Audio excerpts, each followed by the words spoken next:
कवचं वक्ष्ये प्रह्लादेनोदितं पुरा सर्वरक्षाकरं पुण्यं सर्वोपद्रवनाशनं स्वाहा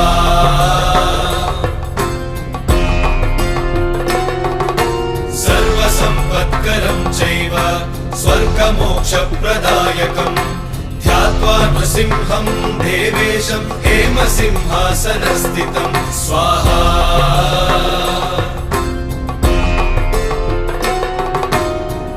विवृत्तास्यं त्रिनयनं शरदिन्दुसमप्रभं लक्ष्म्यालिङ्गितवामाङ्गं विभूतिभिरुपाश्रितं स्वाहा